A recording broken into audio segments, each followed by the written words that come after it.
Yeah, there's a lot of people. Hi, everybody. Woo, weeds here. Nice. Domes. Yeah, Jasmine. Yeah. NBC. Oh, Yeah. how nice.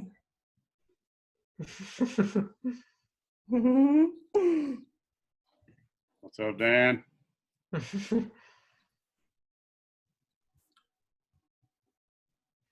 Just give it a few more seconds and then I'll get started.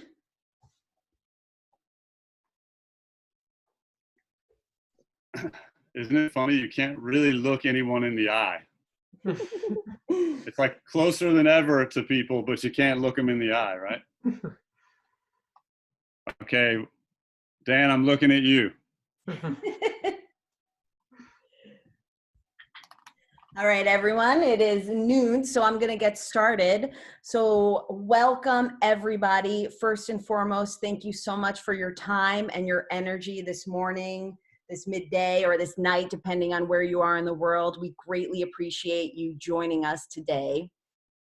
Just a few tech points. We are going to be recording this session, and we'll be posting it online later. We just want to make sure everybody's aware of that from the start. We invite everyone to put your computer screen on speaker view. It's on the top right corner of your Zoom screen. It's just a nice way to watch the whole presentation.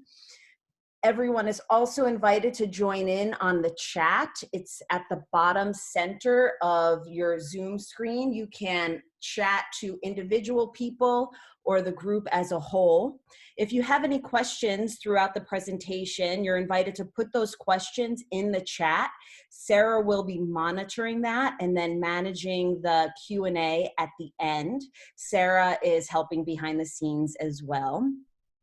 Everyone's going to be on mute throughout the presentation unless you're somehow engaged in the conversation, whether it's through the Q&A or if Shannon wants to engage with you on some level for his presentation. So in which case we'll take you off mute and we'll be managing all that from behind the scenes as well. So without further ado, I would like to introduce our presenter today. It is my honor and my privilege to introduce Shannon Pilcher. Okay, so Shannon is clearly an epic skydiver. He has 6 national championships, 2 world championships, several world records. He's the co-founder and co-owner of Flight One. He's co-pioneered massive high-performance parachute expeditions in epic locations all around the world.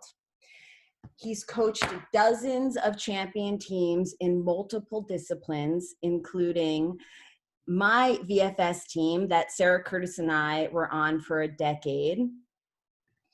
He has a master's in organizational development from American University and a bachelor's in construction science from Georgia Institute of Technology. So what makes Shannon stand out, in my opinion, and many people's opinion, is that he's taken his 3-decade-long skydiving career and taken it to the next level by using all his acquired skills to help not only skydiving teams reach their optimal performance, but he's ventured out into the real world to help real world teams. He's the senior executive consultant at the Jeffries Group, where he's worked with companies like Amy's Kitchen, Stratton Mountain Resort, CMH Heli-Ski, Digital Trends, and more. Shannon is also a survivor. He was in a near-fatal skydiving accident in 2010. During a high-performance canopy expedition in the Swiss Alps, his canopy clipped a wire. He fell 200 feet and eventually crashed in the side of the mountain.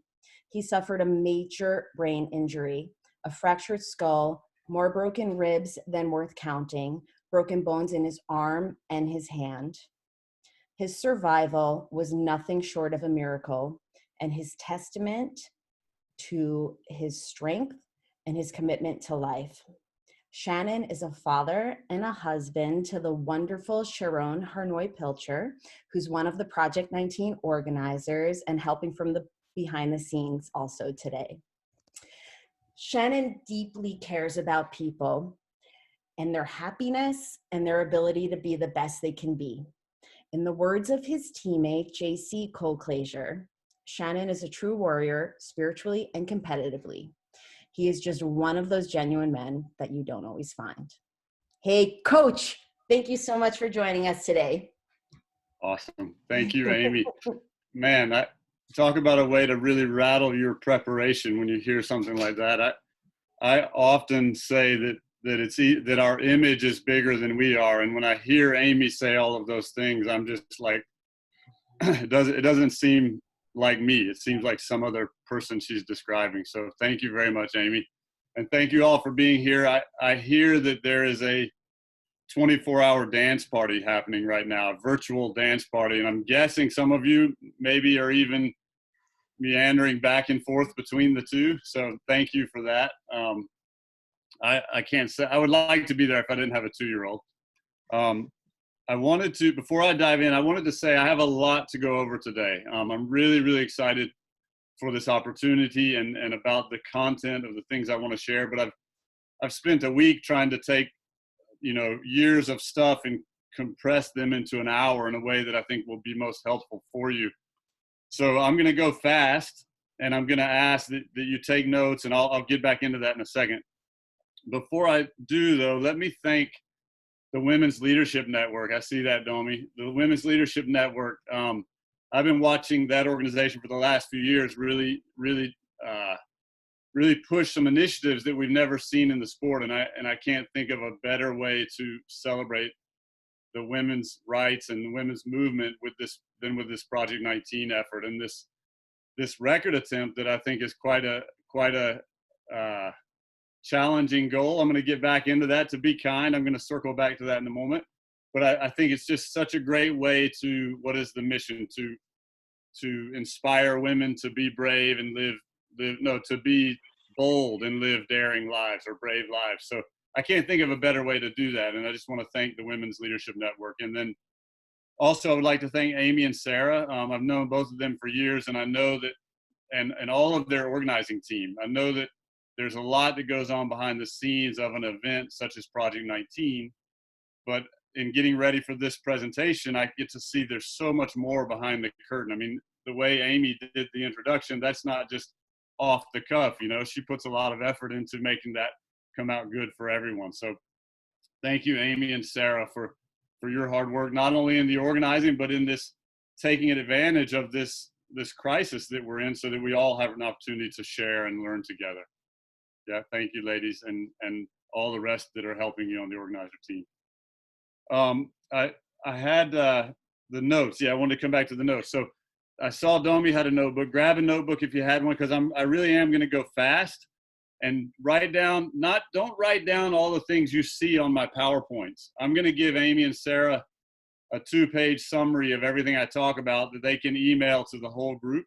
So write down rather your triggers, your emotions, your thoughts when you hear things. And I would suggest using 3 columns. So one column is as it relates to the Project 19 team. One column as it relates to any other team that you're involved in. That could be your spouse, your family, your workplace, whatever it is. And then a 3rd column for any questions that you have. So that you, and just write a word, write something that you can still keep your attention on this presentation as much as possible. Good. Let me see can everyone hear me? Is everyone good? Thumbs up in the screen, just literal thumbs up. Yeah, thank you. I wish I could see everyone at once, but this is awesome. And then use the chat. So use the chat to write, like, this is what I think of. If something's really resonating with you, like that's hitting me good, that's really true for me, just an exclamation mark is your way of letting me know these things are good. I can't see you in the audience as I might in a real presentation, right? And then if you're really confused and having trouble with something, question marks will let me know. And then lastly, a Y or an N for yes, no questions that I might ask. And that would be good enough. You guys can have your little banter if you want, but that sometimes can be distracting. So do as you will. The last thing I want to do is thank all of you. I feel like, yes, it's COVID-19, and some of you might say, what else, we're quarantined. What else do we have to be doing this hour? But but honestly, most of us have come to a place where we realize time is the most precious gift that we can give. And so the fact that you're giving me this hour really means a lot. So thank you. Thank you for digging in and engaging with me. I'm going to start with, I want to start with a story. And normally I wouldn't say I want to start with a story, but I want you to know the reason for this is that I want you to know why I care so much about high performing teams. And I would like you to care about high performing teams. So I want to give you a little bit of how that came about for me. Amy touched on some of my skydiving history. I don't want to go into that too much, but I started jumping in 1991. So I'm coming up on 30 years. Static line, Cessna 182. Many of you may, or some of you may remember that or know what that's like. And made my single jump, and 25 jumps later, this is no lie, I couldn't have planned this, right? 25 jumps later with Tivas, analog chest mount, a belly mounted throw out pilot chute. So that, I mean, it couldn't be more dangerous in my mind. Like the pilot chute is on your belly, and a frap hat. I made my first 4-way training jump at 26 jumps with the same team that I went to the World Cup with 9 years later. So my message there, what I'm trying to get across is that unbeknownst to me at the time, I started on teams at jump 25, and that's all that I've done for 30 years. And it's a lot, it's really all that I know. In 2010, I had a massive accident as Amy described. And then in 2013, I kind of just wanted to step back and say, what am I doing with my life? I'm living this dream, but can I use my body for the rest of my life? Am I really going to leave the impact that I want to? No pun intended. And I went back to grad school to study organization development. And that is, for the purposes of this conversation, that is group dynamics, group psychology. In the last 2 years, I've had the great privilege of working with Jack Jeffries. He's a name that many of you might know, one of Dan's co-founders of Arizona Airspeed, a dynasty that still exists to this day. And Jack has spent the better part of 2 decades working with high-performing leadership teams. And so, I mean, what a privilege, right? I get raked into this world now where I'm getting to see what the science behind teams and how they work. And when I say science, I mean, like any other field, people have poured their lives into the research and the study of real life examples to better understand the behaviors of teams and the individuals on those teams. So what that has done for me is like poured a bucket of ice water on my head. It's like, wow, what the things I didn't know. And it allows me now to come with you and say, if I had known the things I did 15, 20 years ago, could we have performed better sooner? And that's what I want for you. I want you to be able to bring your best for every training camp that's remaining and for the record attempts themselves. I want you to be able to bring your best selves so that you can be the best team. And I think of it like this. Jim Collins is a legendary leadership consultant. He has a fantastic book called Good to Great. And he calls something like Project 19 a big, hairy, audacious goal, BHAG. And I think it's a perfect fit for this because it's audacious, but it's within your reach. And it's not that it, because it's within your reach, that it's so worth striving for. It's because you can do this, and because it's going to take every single ounce of each of your energy and your perfection on game day. It's going to require you to be at your best on game day. And so I want to help you do that. And I want to talk about 2 things today. I want to talk about the definition of teams and high-performing teams. And then I want to talk about communication. So one pillar of the many pillars of a high-performing team is communication. And I want to get into that in more detail so that you can walk away with some tools that you'll be able to use starting tomorrow. So I think, has Sharon shared the screen with you? Can you guys all see what is a high-performing team? Perfect. So Sharon, go ahead and put it up there. The first definition is just, what is a team? Yep, there you go, perfect. So a team, you guys can read that. I'll give you a couple of seconds. And then I'm gonna speak to the bold-faced words. And I just want you to be thinking, are we, Project 19, this group of 100 plus ladies and all the people helping and supporting, are we a team? And I think by definition, it's without a doubt, you are a team. You have complementary skills. So this isn't about skill level. This is about being able to exit the aircraft, dive to the formation, build the formation, break away cleanly, open, navigate, land. And you can do that repeatedly. So we all possess the complementary skills. We all have a common purpose or vision. And what was that? It was the inspire women around the world to I can't get it right. sorry, Women's Leadership Network. To dream big and live daring lives. So we all have that purpose. And then we all have the goal to build a 100 way. And I know that's kind of what drives all of us, but I just want to circle back and remind you that we're doing this to inspire ladies all over the world. And if you can find your thread of your why, like why you're doing it, that can connect to that purpose of the whole group, then that will help bring you into alignment even more. But you share the common performance goals, not yet, Sharon. Yeah, and then you share a common approach. So that's not from the airplane to the formation. That is the approach of this 2-year plan, right? These intermittent training and tryout processes, and then the record attempts throughout the 2-year period. And lastly, do you hold yourselves accountable? Absolutely. You have organizers, you have sectors, you have plane captains, you have debriefing, walking, debriefing, all of the tools that allow you to, it's an airspeed term, right? The plan, execute, debrief, learn. So it's a learning cycle that allows you to be accountable to these goals. So that is a team. Let's look at how a high-performing team differentiates itself. Sharon?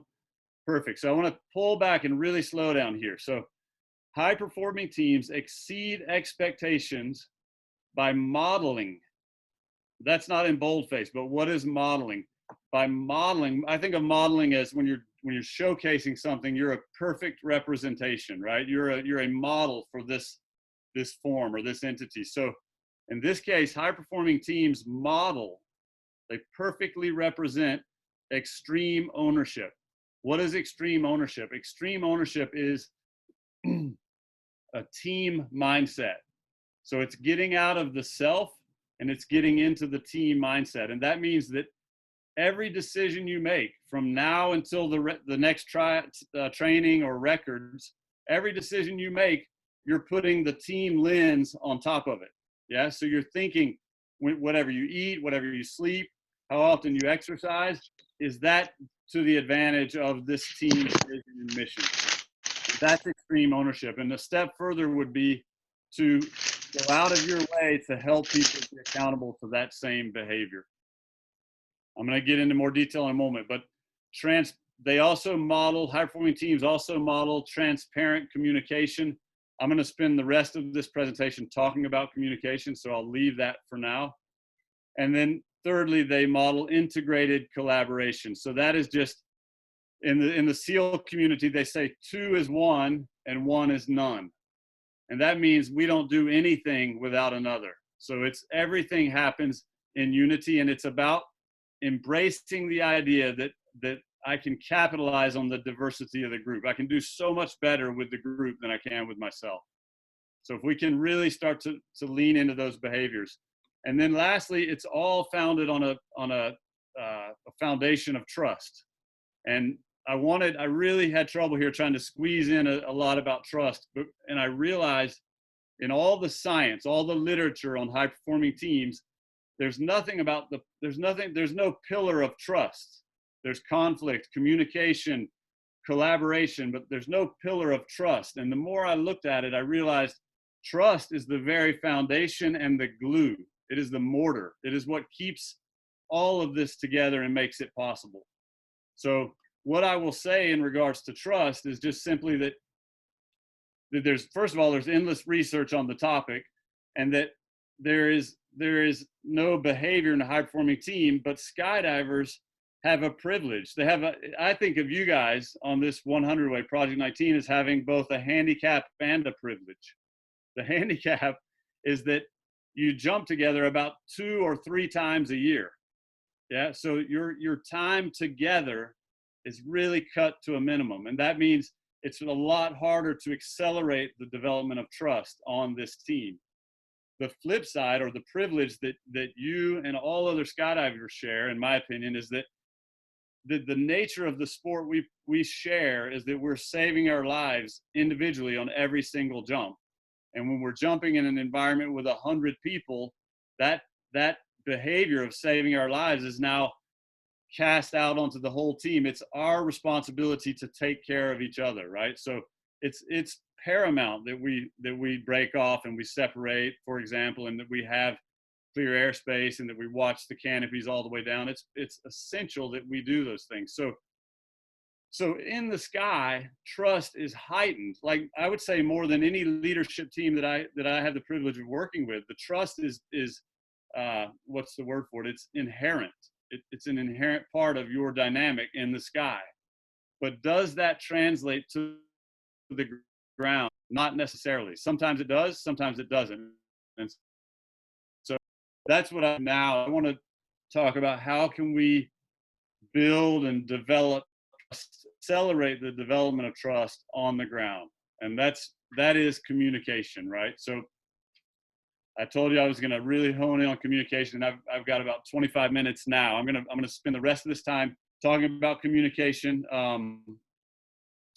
Yeah, I'll break it down for you as I go. So first thing, context.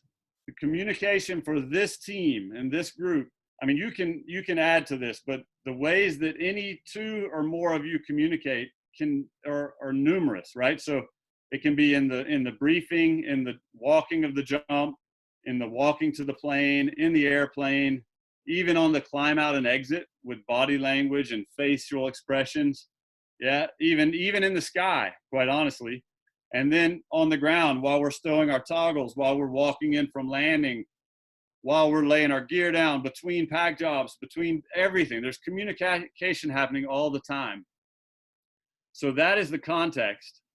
And then the dynamic that I'm speaking to is peer-to-peer communication. So that means in the most general terms, organizer to organizer and participant to participant, right? So it can also be up to down, bottom to top, top to bottom, but it may not always apply as directly as some of the things I'm going to share right now. So just keep that in mind as I go into the communication. And then let's use chat here for a second, you guys. Like warm up the fingers, get near your keyboards. I want to hear what, like just words or phrases that you think of when you think of communication. Anything. There's no right or wrong answer. I just want to see 5 or 10 words come up on the chat. Communicate. What does it mean to you?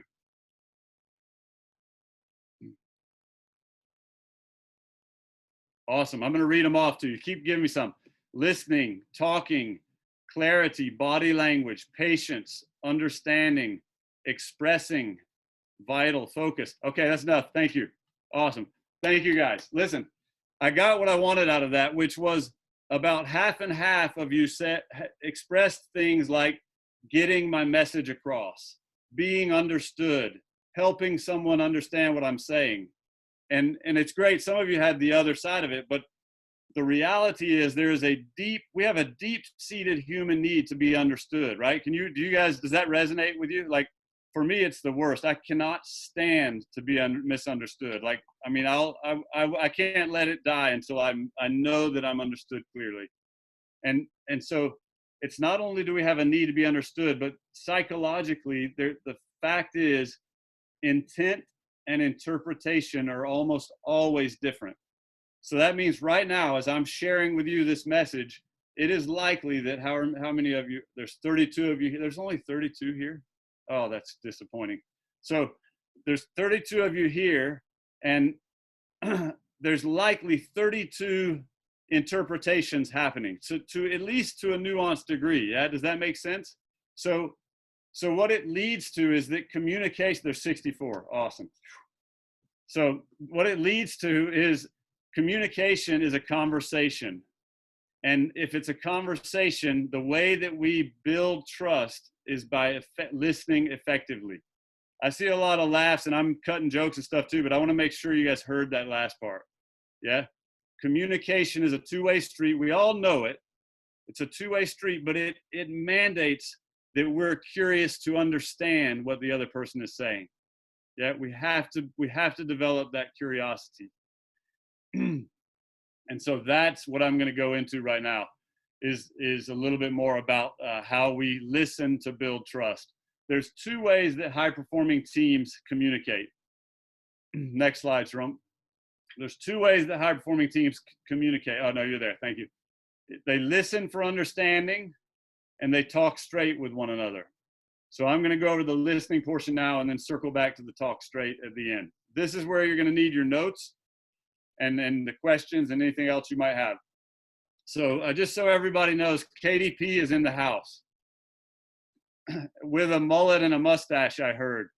Yeah, I heard that somewhere on the grapevine. So listen, back to the topic here, you guys. Listening that builds trust. These are things that we can all do. The first is active, attentive, deep listening. And I want to really dig into these because they're obvious on the surface. But this one for me is the biggest one that I'm guilty of, is that I'm a squirrel. And if you say something and one little trigger causes my mind to go to an idea or a question or a thought, that's where I go. At least some of my energy goes in that direction. And I take some of my energy away from the person who's speaking to me. So the tool here and the suggestion is to use a parking lot, just as you're using now, a notepad on the side or a mental parking lot, and start practicing the idea of when you get triggered, you're in the middle of listening to someone and they say something that really gives you an idea, take that and put it in a mental parking lot. I see it, but I don't see it, Sarah, whatever you're showing. So that's the active, attentive, deep listening. Next, Sharon.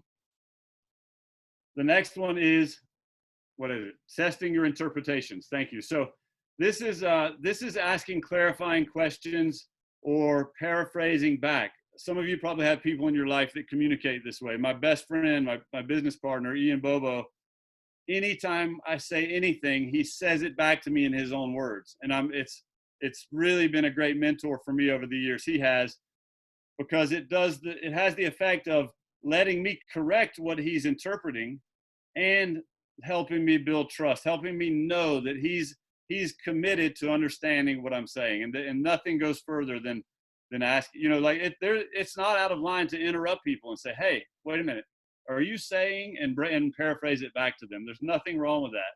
They'll get over the interruption because you're actually digging into what they're saying. Next, Sharon. So the next one is checking your perceptions. And this is about emotions. So many of you may know this, but in most interactions, one-on-one interactions or any kind of interaction, emotion is attached to the way that we're communicating. So this is just you holding your partners and your teammates accountable to the way they're communicating. And again, if you stop somebody and say, hey, wait a minute, Amy, are you a little bit upset about something? Or have you been thinking about something that's got you aggravated? Because I feel like you're bringing that on me. And the person might react with a little bit of defensiveness, but they're going to quickly turn and say, you know what? You were right. I brought a lot of energy to this conversation that you don't deserve. And if they don't do it in the moment, it'll happen later. And the best example I can think of for you guys was like after a jump, stowing your toggles or walking in, and somebody runs over to you and starts unloading on you, good, bad, or otherwise. It's a really good opportunity to stop them and just say, hey, what's going on, man? You want to take a breath? Do you need to take a break and come back to me? Whatever it might be. And then that's friendship, right? That's high performing team right there. So the next one is something about asking relevant questions. Perfect. So this is just demonstrating that you're following along. And I think of so many friends, I see some of you on the screen who already do this, but it's helping the speaker keep on topic. And I am the most guilty of going off on tangents so often that when somebody stops me and says, they don't let me know they're doing this on purpose, but they say, so are you saying that helps high performing teams? And I'd be like, oh, no, I'm sorry. I forgot I was talking about high performing teams. And then you come back to the topic, and that really anchors my understanding that you're listening because you helped me stay on topic, right? And then the last one, Sharon, is just offering information. So this is not offering advice. And I don't care if it's organizer to participant, the kind of listening that builds trust is not the second someone finished talking is to offer a fix or a solution or you need to do this or you should do this. That is the first way to trigger defensiveness and to start losing trust. So those are all ways we can communicate to build trust. Now let's talk about ways that we can listen that destroy trust. Before we put these on the screen, Sharon, let me just say on all of those, you guys, starting tomorrow, starting today, you can begin practicing those. And if practice makes permanent, like I'm talking about phone calls with your mom, going to the bank or the grocery store, whatever it is, you can start being a fly on the wall to your own conversations and just observe. Don't judge and don't try to fix it, but just for the first few weeks, try to observe how it is that you navigate conversations. That's the first step, is awareness, right? And once you've started being more aware of your behaviors, then you can circle back and start trying to apply some of these tools. All right, slides, please. Listening that destroys trust. Number one, this is a no-brainer, but this is when we change the subject without explanation. So I walk up to you after a jump and I start saying, "Oh, Amy, like, man, it was such a good jump. I love this and this. I saw this and I felt this and all these things were happening." And Amy goes, "Sweet, do you want to go get some lunch?" And I'm like, wait a minute. Like, I mean, I might not even consciously register it, but the unconscious response to that is like, wow, she doesn't even care what I have to say, right? I got to use somebody else as an example because I'm starting to knock Amy all over the place. So yeah, changing the subject is not a cool way to build trust, right? Let's go to the next one. The next one is evaluating the other person. So this is about listening for understanding, like we talked about in the first one. But if I'm spending the whole time you're talking, I'm sizing you up and I'm just checking the boxes. And when you're done, I'm like, you know what? You're always negative, or you're always like this. You're always saying this. Then I'm just labeling you. I'm just deciding what you are, and I'm not letting you change. And the problem with this, the way it destroys trust, is that the very people I'm trying to build trust with, the very people I need to support me as I grow and change, are the ones who won't let go of these labels. So we've got to stop evaluating and sticking labels on people, especially the people in our closest circles, especially my wife. I'm sorry, Sharon. So the next one, giving advice. I'm looking at the wrong slides on my own screen. Thank you. Giving advice. I mentioned this a minute ago. This is like saying you need to, you should. In fact, you guys, I'm going to step out of this whole seminar and say, if you need to and you should and you ought to are parts of your vocabulary, then work on eradicating them from your system. They're not helpful in 99% of cases, right? So, I mean, I'm not going to say never, because I'm really someone who never says never, but it almost never helps. So, next, denying their feelings. This is about the emotional context again. So, if you show up and you have this whole long-winded spiel about something that you're going through, and then the person says, yeah, I go through that sometimes too, it's no big deal. You might be helping by saying that, it's no big deal, you'll get over it. But the reality is you're undervaluing, you're completely dismissing the emotional energy that this person has arrived with. So it's about us as high-performing teammates to look past the delivery. Look past the way it was brought to you, the energy, the angst, the body language. We've got to look past that and depersonalize it and allow people to be who they are as they're developing this new skill set, and stop denying people of their feelings. And that's the same for the last one. The generalizations are the next one, and that is just saying things like, everybody has a problem like this. Oh, we all go through that. Those are, again, just dismissing the feelings that people are bringing to you. So a lot of this is emotional. A lot of this is is honoring and recognizing the emotions that are involved. Yeah. Thumbs up, everybody's with me? I'm gonna switch screens so I can see the other half or so of the audience. Awesome. There's even a family here. Nice to see you guys. Joseph, you're from Czech Republic? Okay, next door. Yeah. I met you in Czech Republic. Awesome.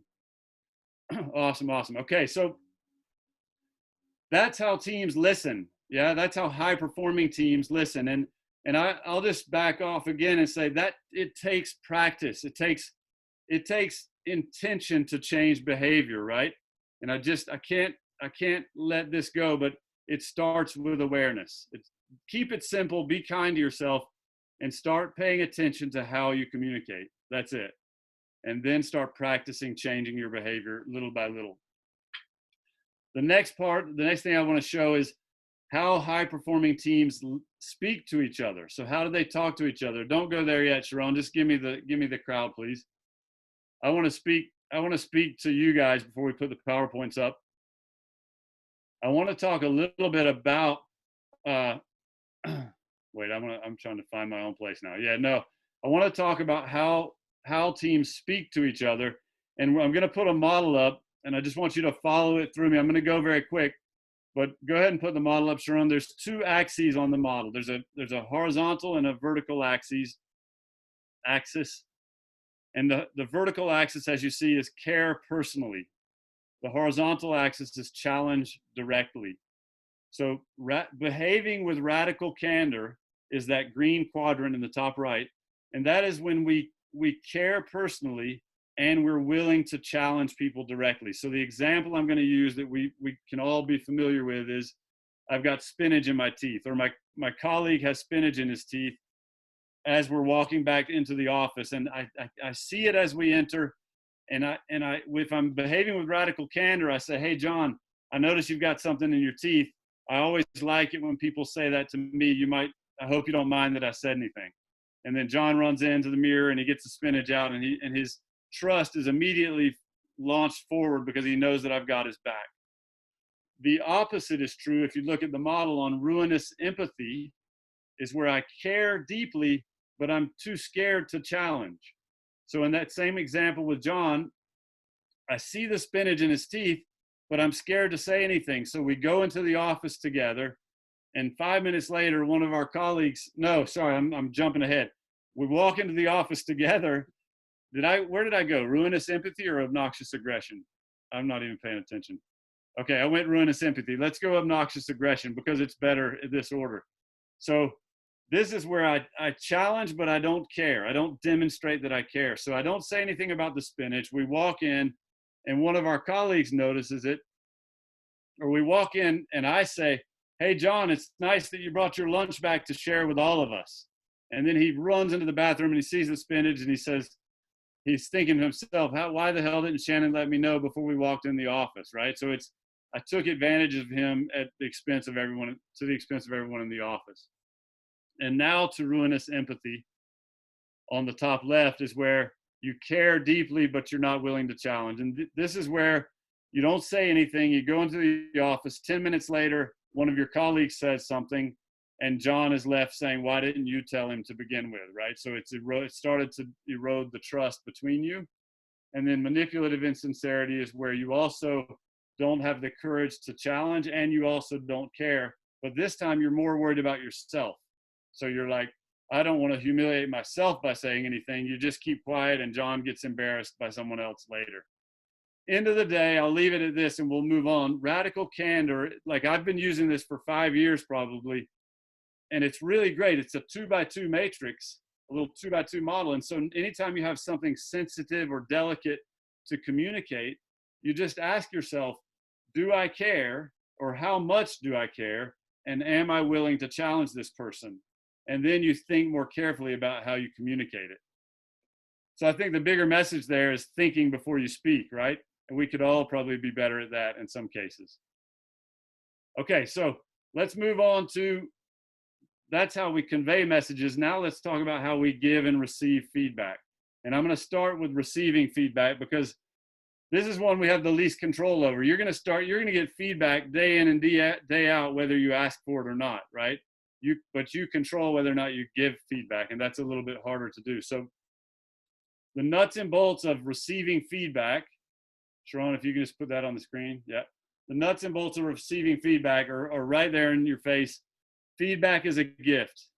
Yeah. So remember, especially with a high performing team, with people that you trust or you're aiming to trust more deeply, that regardless of the way they deliver the message, regardless of the tone, the body language, the energy, regardless of the how abrupt or rude it might come out, the intent behind the message is to help you. And if you can embrace that idea, embrace that it's a gift, it will do wonders for the way you start hearing feedback. And secondly, it's your choice. If you use the feedback, if you don't use the feedback, or if you hold on to it for future consideration. Those two things, man, they'll change your world. So dig into those, write those down, and use them. And then the last part of that is saying thank you. And I've been practicing this for 5 years at least. It's become a part of who I am, to the point where it's almost comical. I think some people here know this about me, but you can give me the most brutal feedback on the planet, and it's no longer fake it till you make it. It's the fact that I've really come to believe that you're trying to help me. And even if I don't use it, I'm grateful that you brought it to me, and I'm now going to go process this and decide how it will work best for me. So always say thank you when somebody gives you feedback. Don't defend, don't argue, don't do anything else. Just say thank you. Okay, let's talk about giving feedback. This is a little trickier, but we have the control. So as you see there, the rule and the tool. The rule is use radical candor, right? So do you care? Are you willing to challenge? And then the tool is situation, behavior, impact.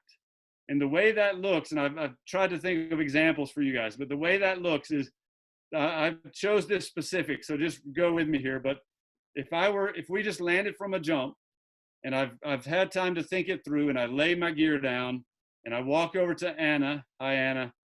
I walk over to Anna and I say, Anna, can I give you some feedback? And Anna says, yeah, sure. And I say, listen, as we exit the plane, that's the situation.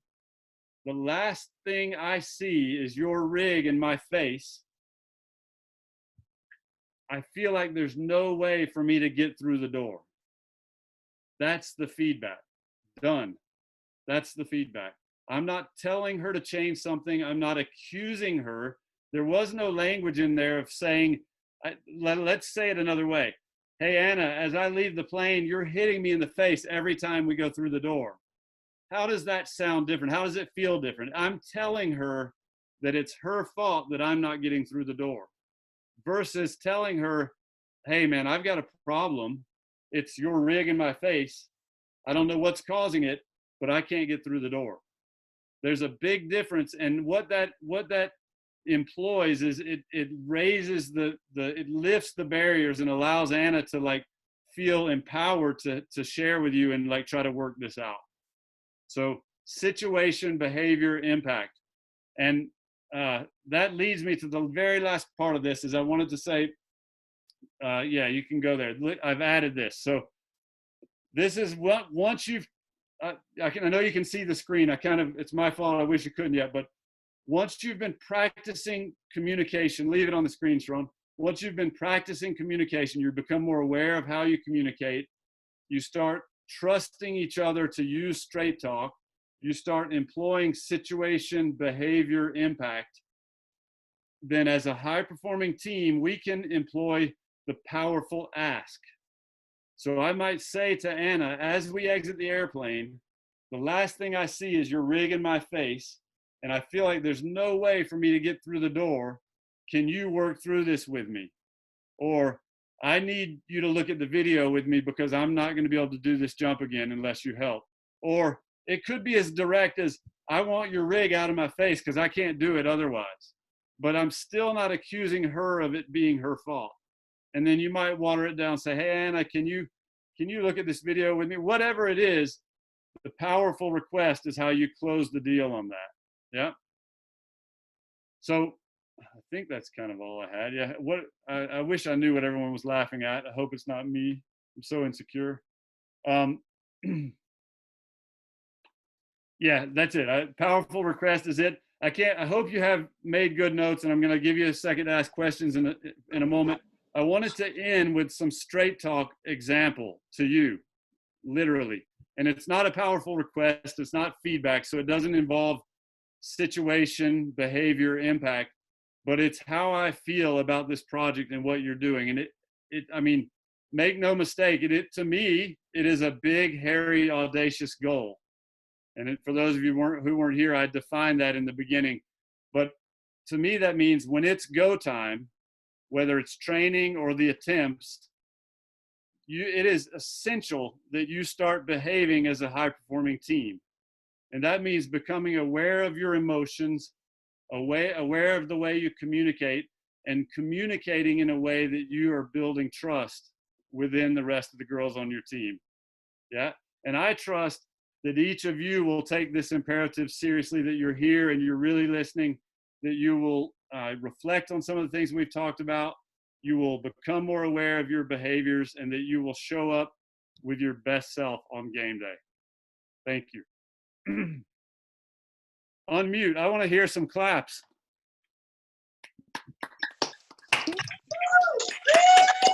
Thank you, Shannon. We're going to do questions now, right?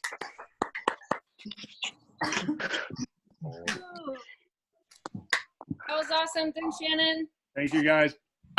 Hey, I only see one question. I don't know if we have a technology breakthrough, but I'm going to go with this.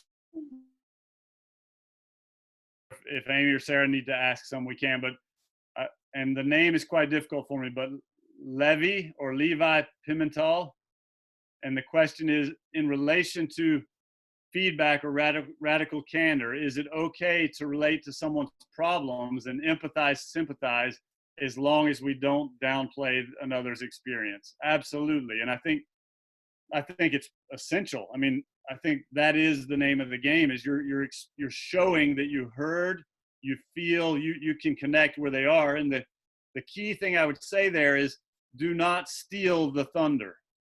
Do not steal the story, because quite often when we're really listening, it connects with us so deeply that you can say, you know what, I had that same thing, and we take it into our own story and we take 20 minutes to relate to them.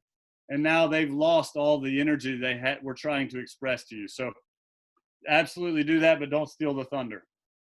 Thank you, Levi, I'm going to say. I don't think it's right.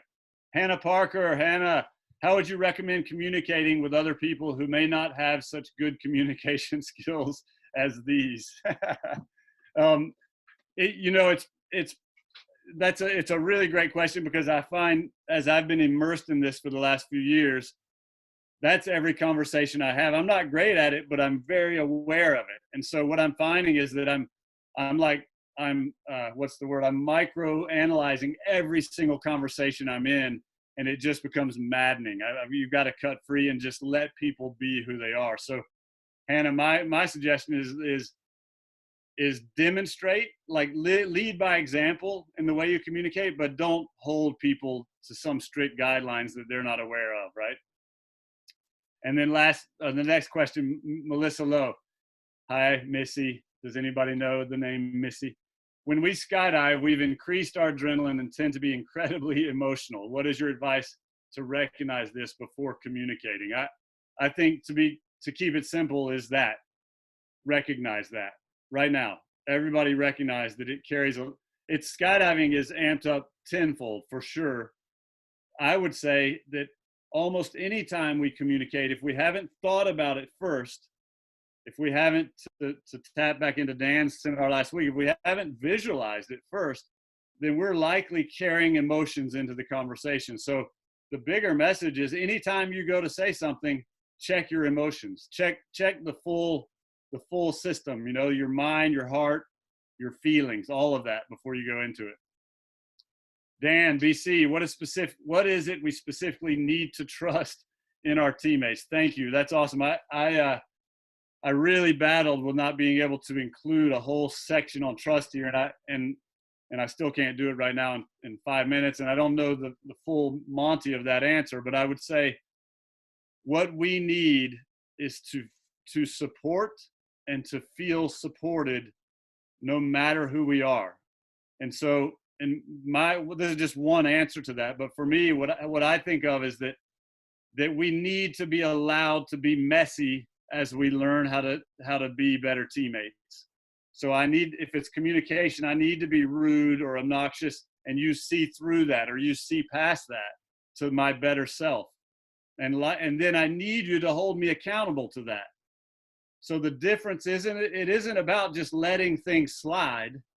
It's about letting it roll off of you, and then using radical candor and feedback and all these other great tools to approach that person later and say, hey, Dan, when you came up to me earlier, I felt like you were a bit aggressive toward me. Is there something that we could talk about there? But I need to let things roll off, and I need to hold you accountable to the behaviors.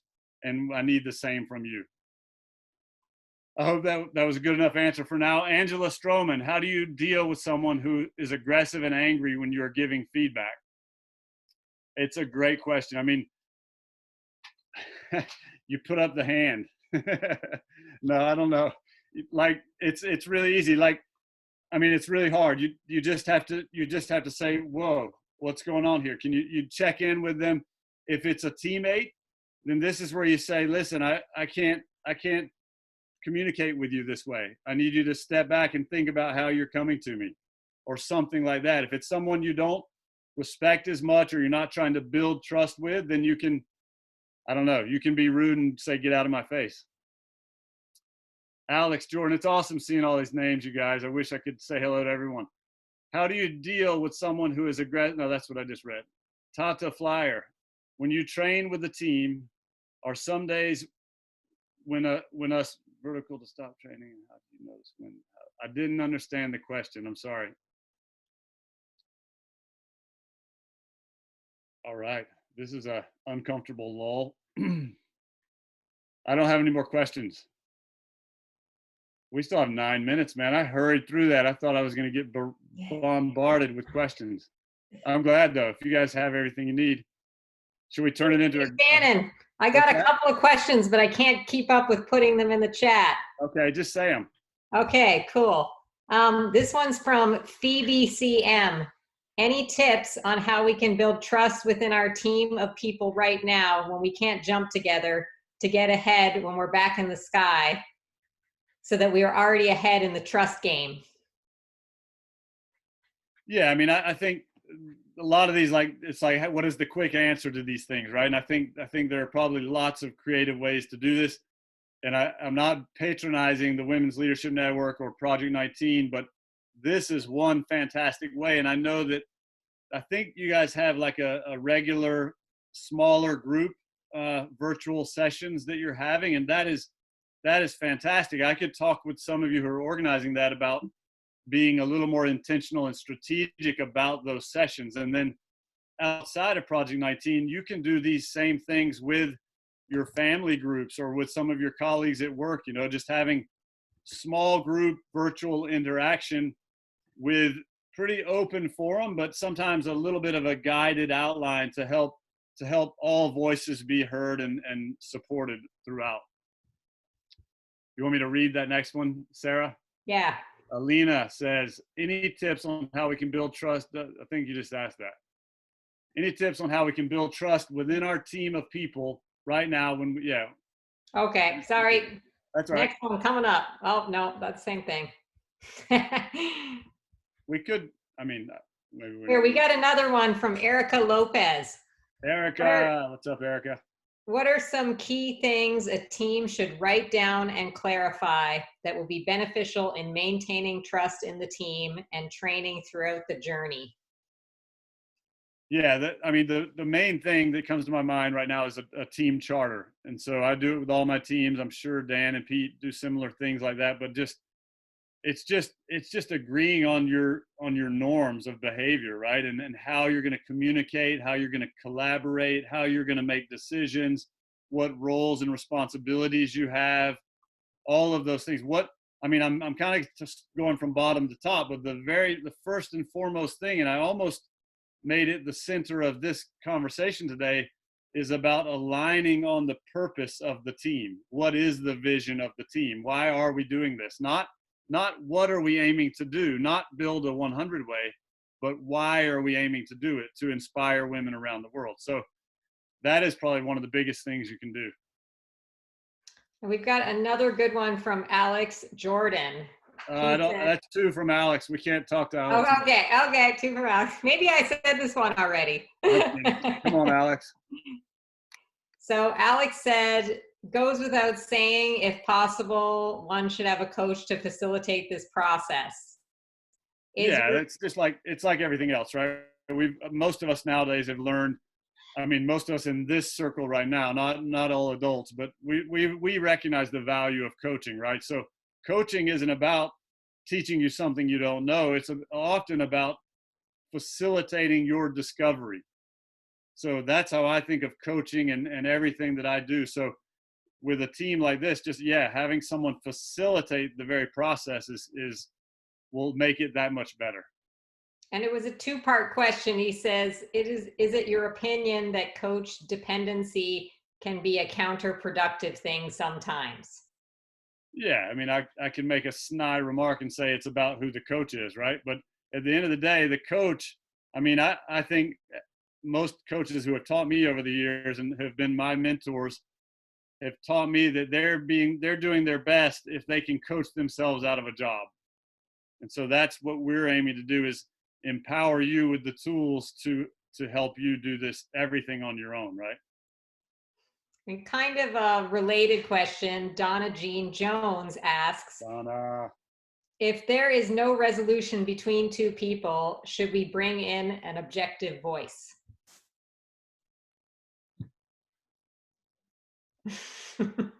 Or fight it out, one or the other.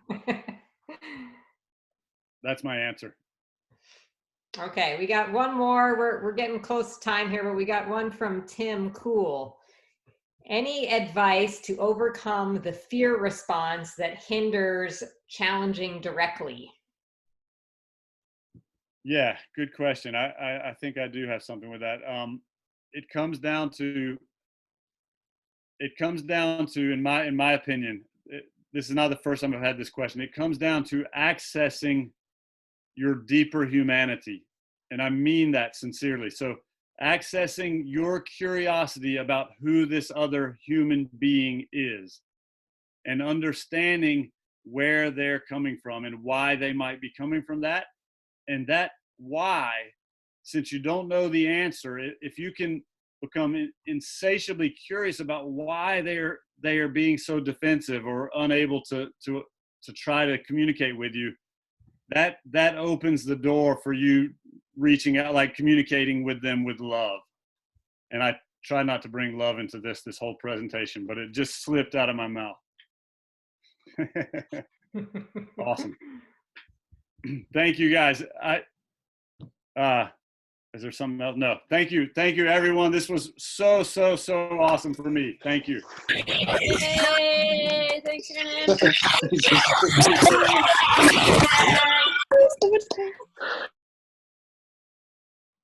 So thank you, Shannon, so much. Okay, Shannon, can you mentioned this in the beginning, and I feel like it would be a good thing to end on. You gave a bit of advice about what's the first step into, discovering this process within yourself. And correct me if I'm wrong, but you said observe your communication. Just observe, take note of it. Because that was a lot of really awesome information, and I'm like, really, I love the idea of becoming a better communicator. It's so important to everything we do, but it could be a lot. And that first step, I just wanted to remind everyone, including myself, of that as we proceed with this information. Well, sorry, I just want to add to what Amy has said, because you guys get it, but it's our very nature. I can safely speak for everyone who's here today that it's our nature to just put everything we have into things, right? Like really dive in full commitment to everything. And so with that in mind, we go into all these new tools and we say, man, I'm gonna embrace these and use these tomorrow. And that's great. I want that. But the way to baby step your way into this and to be kind to yourself is to say, I'm going to take a week or two and I'm just going to observe myself. Because what I didn't talk about is self-awareness. And we probably all have different levels in which we practice self-awareness. And so the very first thing to do is just become more aware about how you're interacting on a daily basis. So yes, Amy, that's an awesome way to start.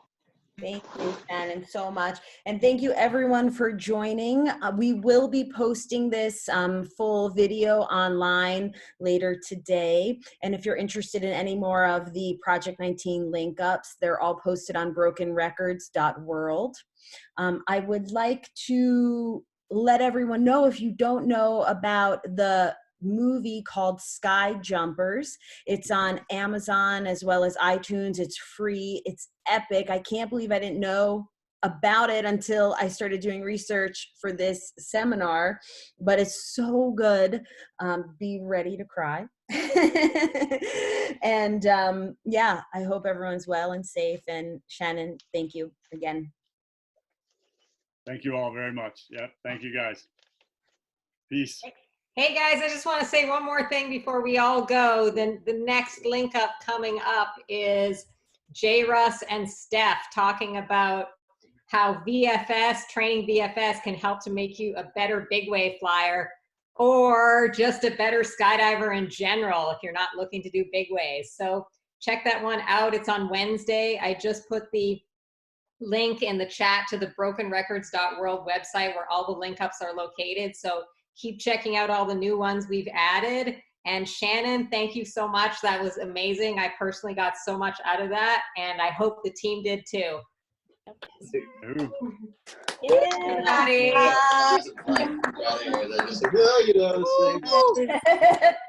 Stay safe, everybody. See you next time. Bye-bye. Thank you.